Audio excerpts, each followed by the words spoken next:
Hello, my name is Morgan Steggy, and this is for CI 506, and this is the social identity presentation.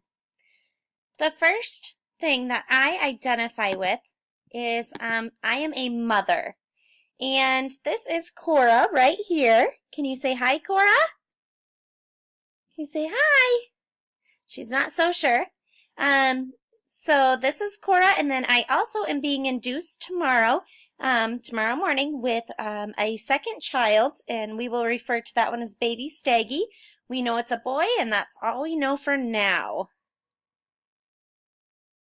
Being a mother is my number one purpose at this point in my life. I feel like this is what I have been meant to be and what I look forward to every day. I am so excited to come home to my daughter Cora and to be a positive example for her. And also I'm beyond excited to meet my son tomorrow and be a mother to my son as well.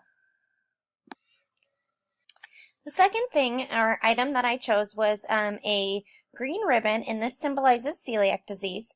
I have celiac disease. It is a genetic disorder. I have been diagnosed with it since I was in 7th grade, and right now it is hard.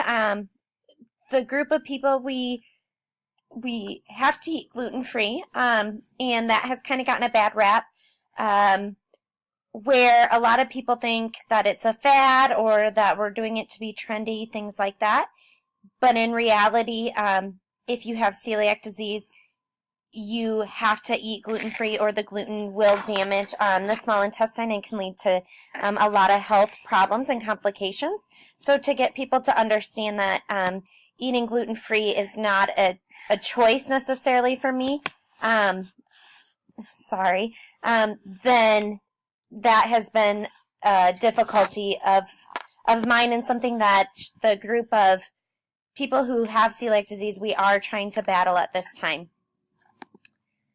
The third item that I chose is a cross, and my faith is extremely important to me. I am a Christian, and I want to raise my family in that way. We, at this point in time, our faith journey as a family has not always been easy. I do have a brother who identifies as gay, and our church has not taken lightly to that. So that has been something that our family has been working on battling and dealing with and trying to maintain our faith throughout this faith journey. So it has been a process, but I would say the three things that make me who I am, the three most important things, are definitely me as a mother, my celiac disease, and myself as a Christian. Thank you.